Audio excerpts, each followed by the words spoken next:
All right, YouTubers. Hey, everybody. Thanks for tuning in. We appreciate you. We're actually hopping into an ad. So if you want to stick around, that would be fantastic. We appreciate it. So the ad is actually Surfshark. I use Surfshark. I love VPNs, and Surfshark is great. Surfshark VPN keeps your online identity safe by encrypting all of your information sent between your device and the internet. This keeps your personal data protected from big companies or cyber criminals. VPNs also swap the real location of your device with a new one, like changing your IP address, which something that we did just use it for, which Payton didn't know, which was pretty amazing, is we were out of the country, but we used a US VPN so we could still watch Netflix and everything we wanted to watch, and that made it pretty awesome for Payton.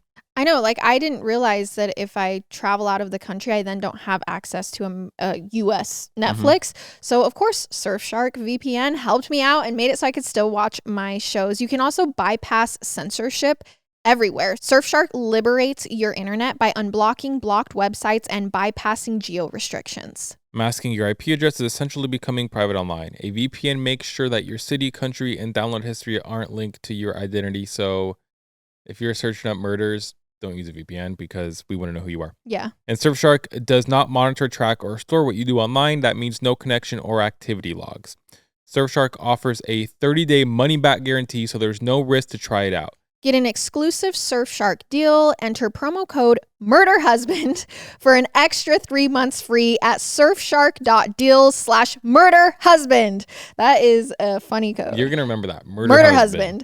Link in our description. That's an extra 3 months free at surfshark.deals/MurderHusband. Hey everybody, welcome back to the podcast. This is Murder with My Husband. I'm Payton Moreland. And I'm Garrett Moreland. And he's the husband. I'm the husband. Holy cow, I'm so happy to be back. I'm ready to record today. I don't know about you, Garrett, but this feels good. Yeah, it feels like it's been a while because our last episode didn't work out. Oh yeah, I forgot. That's probably why you feel like that. It is. I can't believe we recorded a whole episode and it just did not work. That's got to be one of the worst feelings because that sucks. It actually, guys, it kind of did work. It's just that we sound like aliens. Yeah. We're like, it's almost like there was a filter on, which shouldn't happen. So who knows what happened, but we're back in action. Here we are, ready to record. And if you don't know the deal, we have been doing our live shows, and all those live shows will be posted for Patreon, Apple subscribers, and Spotify subscribers that go through Patreon. Anyways, basically all our paid subscribers will be getting all those episodes. We're going to do 7 of them, 7 different cases total. So yeah, just wanted to throw that out there. If you're interested in hearing those, they will be on there. Garrett, I think you forgot something very important that our listeners are going to want to hear. What is that?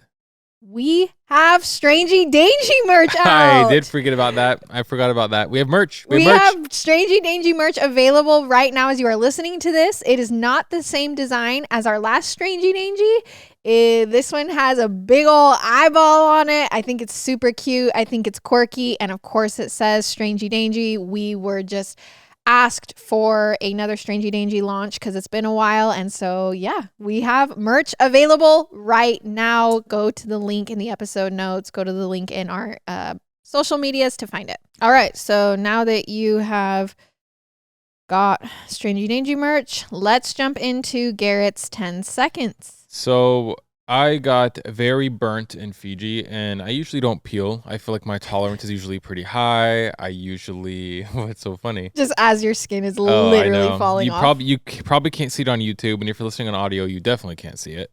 But usually I get pretty tan. I got tan. But my entire arms and my legs, it's been flaking, just falling off. Like, it looks crazy for about 4 or 5 days now. It's just been falling off everywhere. I went to the doctors today and they were like, hey, like, what's wrong? Are you okay? Like, yeah, I just got sunburnt. So maybe we'll put a picture up on YouTube. Didn't go to the doctors for your legs. No, I didn't go to doctors for my legs. Maybe I'll put a picture up on YouTube and Instagram, like a story or something. It's kind of gross though, so I doubt people really want to see that. But yeah, I'm peeling like a snake. Like, I look like a snake, huh? And Payton, every night before we go to bed, sorry, we'll get into the case in a second. Every night before we go to bed, Payton comes over and she goes, can I please pick a piece? Because People are going to relate to this right now as they're listening. Normal people allow their significant others to peel their peeling skin, pick their zits, whatever it needs be. Garrett does not allow. So every night I ask for just one pull. And I give her one pull to peel my gross skin off, and I have to search for the best one. Guess what? That is true love right there. We are fully in love. We're fully married. And on that note, let's hop into today's case. All right. Our sources for this episode are NPR News, Glensheen Mansion, Zenith City Press, Fox N, KMSP, Artful Living, Minnesota Post, WebMD, Duluth News Tribune, Star Tribune, LA Times, and Justia Law. WebMD. Don't use WebMD. No, I'm just kidding. You can use it. All right. Trigger warning. This episode does include discussions of murder and suicide, so please listen with care.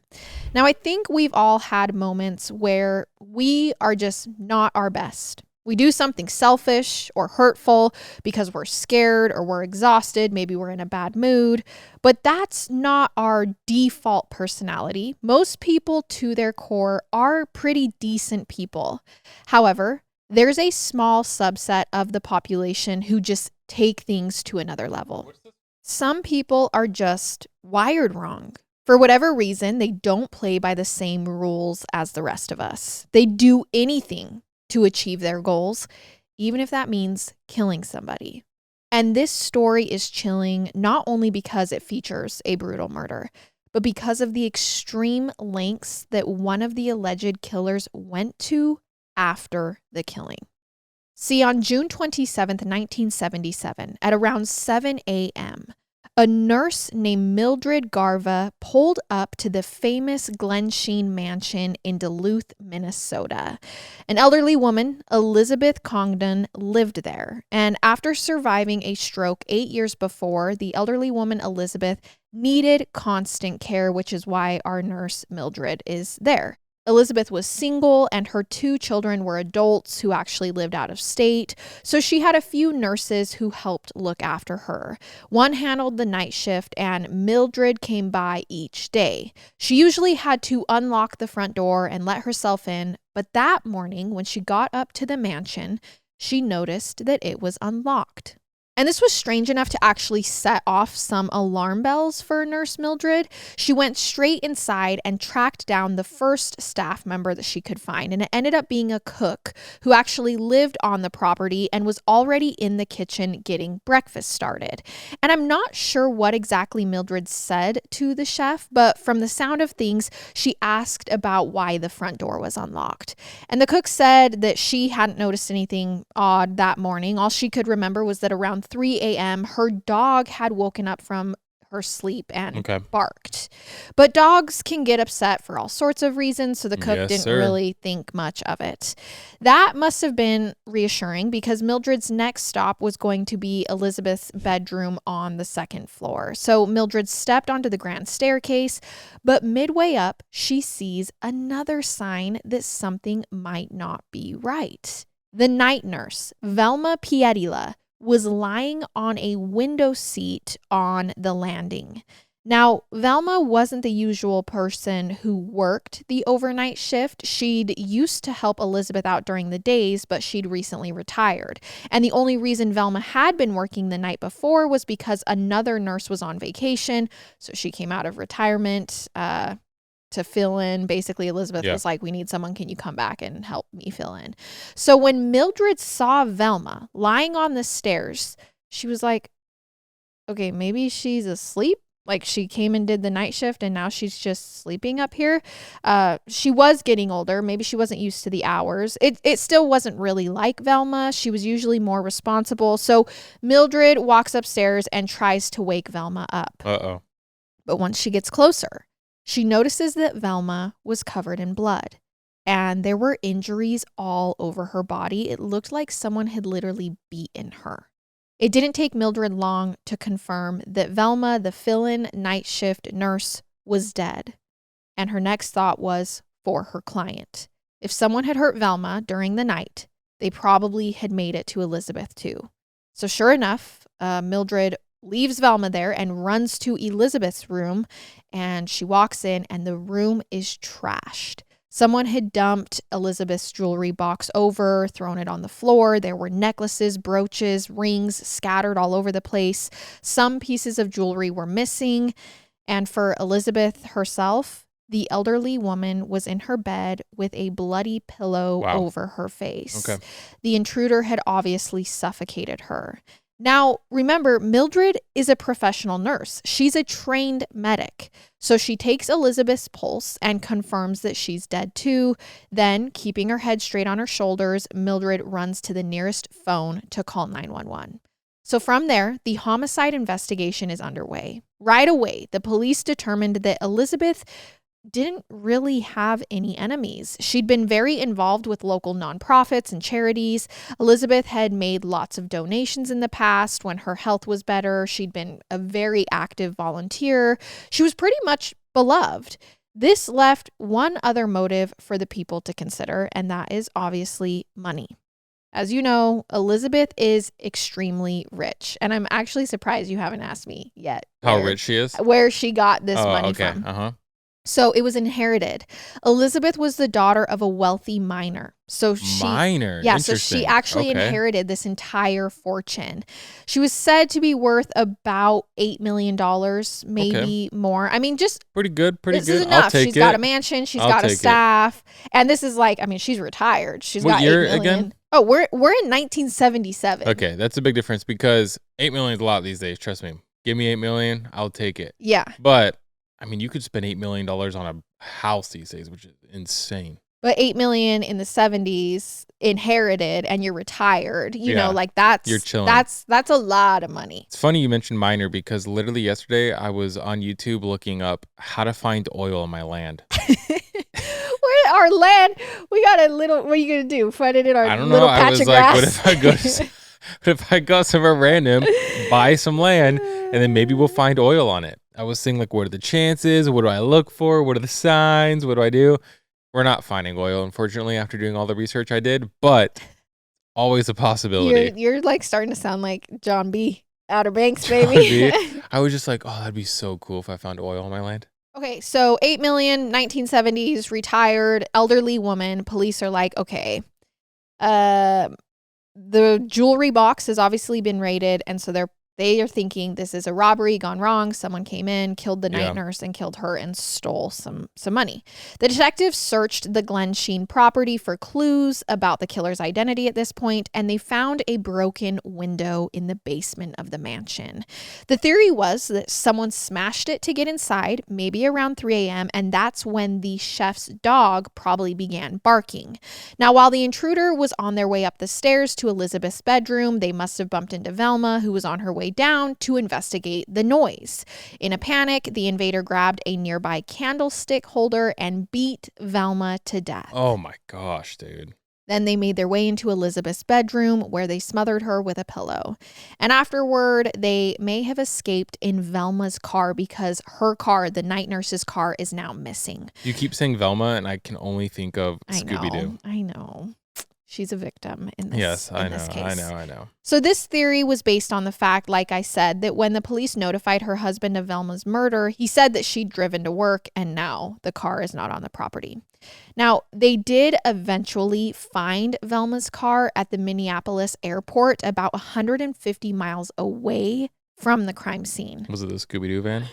That's called the Mystery Machine. Was it the Mystery Machine? Not the Scooby-Doo van. I forgot what it was called. So Velma's keys were in a trash can at the airport parking lot, along with the parking ticket showing exactly when it had arrived. So after the murder, the killer must have sped straight from Glensheen Mansion to the airport to make it in time. And from there, they might have flown out of the city, found another ride home. This was admittedly a kind of pretty weird getaway plan. It suggested that the murderer hadn't even driven to Glensheen before the homicide because they didn't leave in their own car. Also, airport security and anything that has to do with airport tracking was not nearly as thorough as it is now. Right. So it'd be probably a lot harder to find him. Yeah, and I think police are also thinking, okay, if this killer didn't drive to the mansion, but then stole a car and drove home from it, they're thinking is there an accomplice Yeah. at this point? Mm-hmm. Unless the killer was someone who maybe dropped them off, but it would be odd for someone to head to the manor without a getaway plan. So then police are thinking maybe the killer was very familiar with Elizabeth's staff and knew that Velma was going to be working that night, but they couldn't have predicted that her car would just be available because sometimes she would get rides to work, which left the police wondering how the murderer had planned to get to the airport without Velma's vehicle. Why go to all the bother of arranging a ride to get there without thinking of how to get home? It was hard to fit all the pieces together, and all this physical evidence still wasn't pointing at a specific culprit. But the detectives knew there was one more clue they could look for, and that was defensive wounds. See, even if Elizabeth had woken up during her murder, she couldn't have struggled or resisted because she'd been paralyzed for years, ever since her stroke, which was part of the reason she needed so much care. However, Velma had put up a fight against whoever had killed her. When police found her body, she still had a handful of hairs in her fist. Which DNA? And she obviously had probably yanked them out of her murderer's head. So during Elizabeth's funeral a few days later, the police paid extra special attention to the attendees. They wanted to see if anyone looked like they'd recently traded punches with someone. And sure enough, they honed in on a suspect right away. Elizabeth's son-in-law, Roger Caldwell, had bruises and cuts on his face when he showed up to his mother-in-law's funeral. Roger was married to Elizabeth's adopted daughter, 45-year-old Marjorie. They lived together in Colorado and had actually flown into Minnesota for the service. So when the police asked Marjorie about her husband's injuries, she insisted that a horse had recently stepped on his hand, but that obviously didn't explain why he had a split lip. You think that he just wouldn't go. Right? Well, I mean, but then you look even more suspicious. I guess so. And he had a cut above his eyebrow. Marjorie said, oh, those are just from him cutting himself shaving. And the police are like, okay. She's obviously in on it. They're not buying it. They immediately moved Roger to the top of their suspects list because, again, they're thinking whoever did this had to have known their way around the mansion. They had to have known things. And since it seemed like Marjorie may have been covering for him, she also became a person of interest too. Anyone who knew Marjorie was pretty unsurprised to learn that she was being investigated in her mother's homicide. Even though she'd never been a suspect in a major crime like a murder before, her history was still pretty alarming. See, Elizabeth adopted a very young Marjorie. The little girl had everything her heart could desire when she adopted her. She grew up in a wealthy household with endless resources at her disposal. But in spite of all of this, Marjorie was a deeply unhappy child, and this led to her lashing out in disturbing ways. She was caught trying to set fires on multiple occasions. Someone actually had to intervene once when she tried to poison her own horse to death. This was very unsettling behavior. Freak? Bad enough that Elizabeth actually sought psychological treatment for Marjorie, and she was then diagnosed as a psychopath. Now, later. Now, that's an outdated term. If Marjorie had gone in for treatment today, they would say she had antisocial personality disorder instead. But whatever you call it, that diagnosis suggested that Marjorie would basically do whatever she had to do in order to get what she wanted. And it's very rare in these cases that we have a suspect who's actually diagnosed. She wouldn't let pesky things like morality stand in her way, as we know. To be clear, there are plenty of people with antisocial personality disorder who don't become violent. I thought psychopaths normally don't feel emotions. They normally don't. Because she said they can't. Because you said that she was very unhappy. And so I'm trying to figure out, I mean, like maybe you can be unhappy still and not feel emotions. You know what I'm saying? Well, I think the emotions you feel are selfish. Okay. So if she wasn't getting her way, she would be unhappy. Mm-hmm. Again, I just want to clarify that, like, not everyone who's diagnosed is this way, but it obviously is a red flag, especially if someone's mother was just killed and their husband has cuts all over the face and she's been diagnosed. Poison their horse when they were younger. Right. The condition obviously can make it harder for people to resist impulses. It can take a lot of work with mental health professionals for people with the condition to manage their urges. It's definitely a struggle. And sadly, even though Elizabeth had the funds to get Marjorie into treatment, she decided not to once they got the diagnosis. Now, you know, as a mother, you get word that your daughter, who's been different since you adopted her, is now diagnosed back then as a psychopath, and you decide not to further treatment. This could be because conversations around mental health were just so taboo at this time. She might have figured it was better to just ignore Marjorie's psychological issues. Hope it goes away. I'm going to give you a spoiler alert. They did not go away without professional help. Usually they don't. So by the time Marjorie was a young adult, she had almost no inhibitions. In the 1950s, she got married, she had several children, and spared no expense in keeping up the lifestyle that she'd grown accustomed to. So for 20 years of marriage, Marjorie spent money as quickly as she could get her hands on it. She did have $1 million trust fund, which she burned through. Wow. Even once Marjorie's money was gone, she just kept buying things that she couldn't afford. Her checks routinely bounced, and Marjorie was quickly sinking into debt. And this still didn't slow down the shopping sprees. Elizabeth had to step in and bail her out a number of times. And this didn't embarrass Marjorie or help her to keep a budget. She just kept blowing through her money. So her husband gets pretty sick of her impulsive spending. It was a constant sticking point. They fought about their finances all the time. And when Marjorie refused to change her behavior, he finally filed for divorce in the 1970s. Now, afterward, Marjorie moved to Colorado, where she met her second husband, Roger Caldwell, who again has the scratches all over his face once his mother-in-law is murdered. And they get married in 1975, and Marjorie's money management skills don't get any better. In fact, she and Roger keep buying cars and homes that would end up getting repossessed. Needless to say, Marjorie's inheritance, if her mom were to die, probably would have really helped them make ends meet because they were in a pretty deep hole. And it seemed like Marjorie didn't only have the motive to kill her mother, she might have also made a former attempt on Elizabeth's life once before. Because at some point in the past, Marjorie had come over to Elizabeth's house with a fresh jar of marmalade. Marjorie said she'd made it herself. She insisted on making a marmalade sandwich for her mom at this point, and she refused to listen to any protests about Elizabeth not being hungry or about the sugary snack not being good for her health. After Marjorie basically forced this sandwich on her mother, Elizabeth, she left, taking the jar of marmalade with her.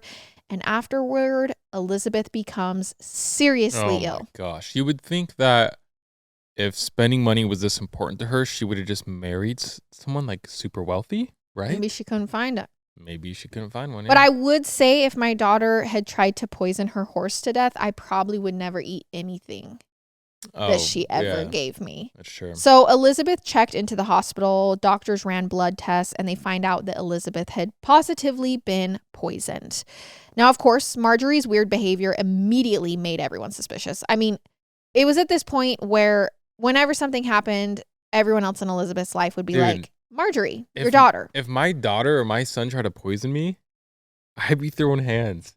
So the police tried to track down that jar of marmalade so they could test it, see if it had been tampered with. They could never find it. And without any hard evidence, they couldn't prove that Marjorie had poisoned Elizabeth's food.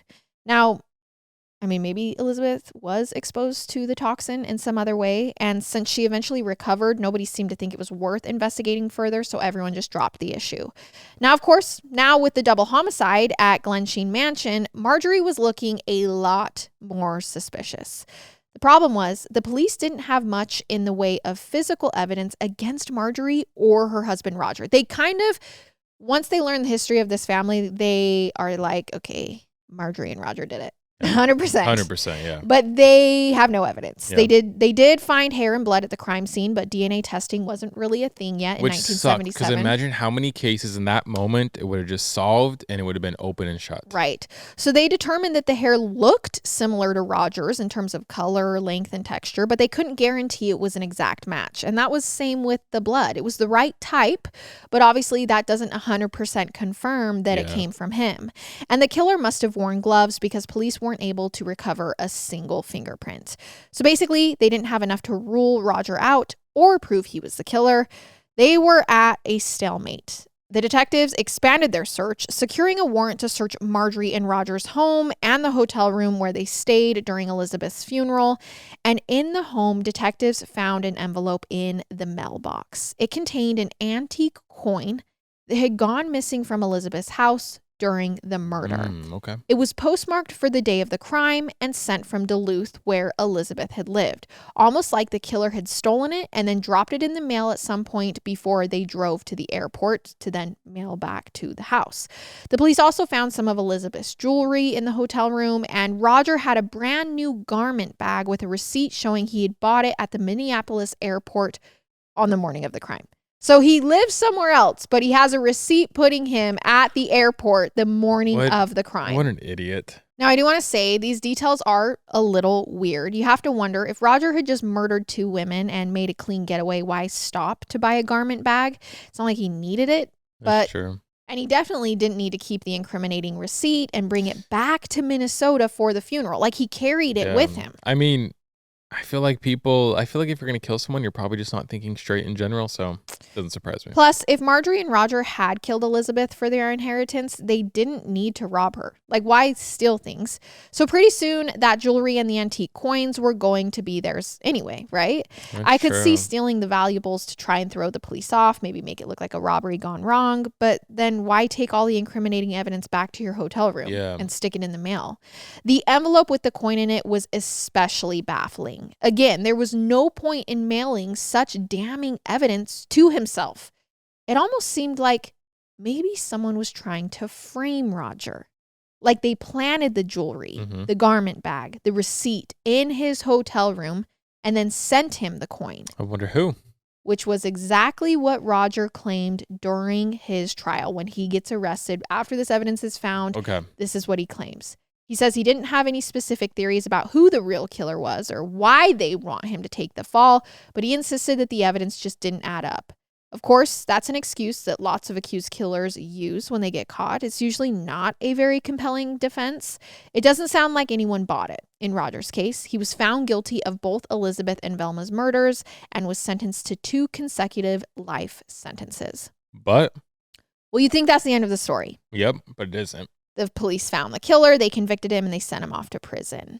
But even the prosecutors had to admit, Roger had a point when he said that the evidence, it just didn't totally check out. It did seem like there maybe was something else going on. How do you get convicted of that and then they go, maybe things aren't adding up? Well, I think they're just thinking there's more to this story. Yeah. They are thinking Roger didn't act alone. So they're saying, no, we do think Roger was there. We just don't think that he did this all on his own. Okay. So right after his trial ended, they decide to charge Marjorie, the daughter, as his accomplice. It didn't sound like they thought she killed Elizabeth herself. They thought that Roger did it, but they thought that she planned the murder with Roger. Maybe that's why Roger allegedly mailed the coin to his own home. It was a way of wordlessly signaling to Marjorie that the deed was done. Like maybe that was their signal that, okay. So the prosecutors built a case around the idea that Marjorie was a heartless killer, someone greedy enough to take her own mother's life for money. But when she reported to court, she seemed like a sweet old woman. Keep in mind, so did Ted Bundy, man. I know, she was in her mid-40s. She wasn't that old. But Marjorie acted very gentle, very matronly through the entire hearing. She had a knitting project that she brought with her every day. Oh, she's pulling those heartstrings for real. That's While crazy. Witnesses were on the stand, she clicked her needles together with a warm, angelic smile on her face. Oh my, she's smart. She even baked a cake for one of her lawyers on his birthday. That's what you call a psychopath. And then she showed up to court and was like, here, lawyer, happy birthday. Here's this cake I made you. This sounds very transparent and like an obvious manipulation, but it worked. From the sound of it, the jury couldn't believe that such a kind woman would be capable of murder, and so they found her not guilty. Okay. Now, not long after that verdict, Marjorie's husband, Roger, filed an appeal. This was in 1982, which was 5 years after Elizabeth and Velma's homicides. The gist of his case was that the lawyers had presented different evidence during Marjorie's trial than they had during his own. This was in spite of the fact that they both had been accused of the same murder. She was acquitted and he wasn't. So Roger argued if he'd used the same evidence and arguments that his wife had, he also should have been found not guilty too. It was only fair for him to get a retrial using Marjorie's defense strategy. So he basically says my lawyers were incompetent if they had done what her lawyers had done. Okay. I wouldn't be here right now. He wanted to clear his name, but the Minnesota authorities offered him a deal that was too good to resist.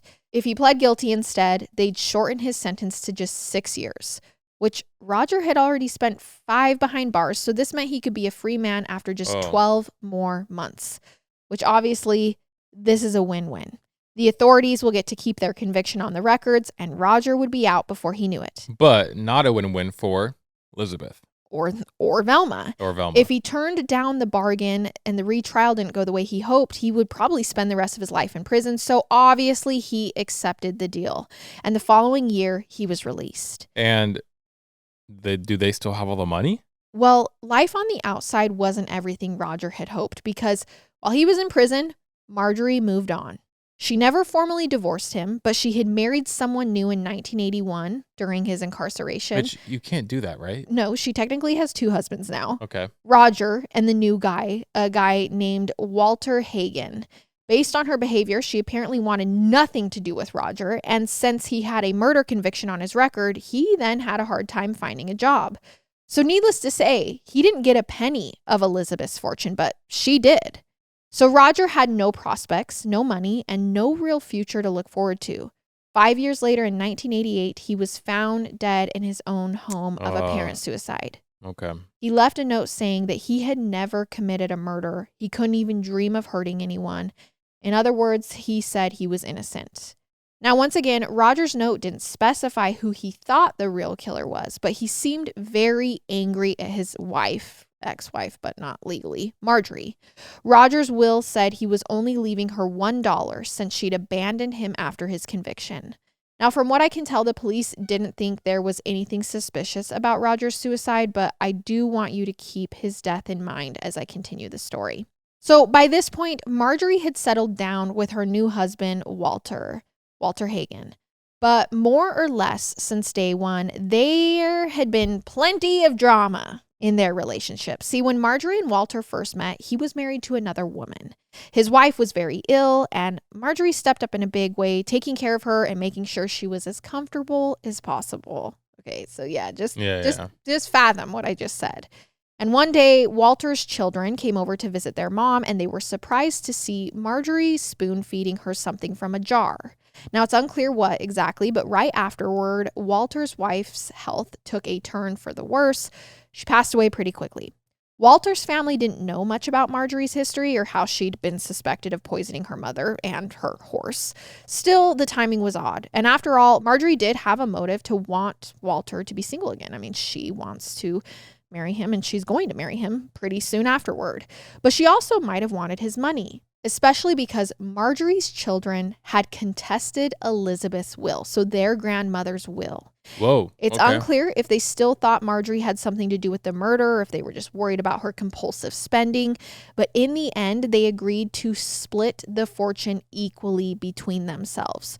So Marjorie had 7 children and a sister, so she received just a small sliver of her mother's money. Whoa, yeah, like so all that money's going to be gone with all those children. They contest, and then it gets split. It was still enough for her to live off of. Yeah. She'd never have to work another day, but it wasn't the massive fortune that she probably thought she was going to get.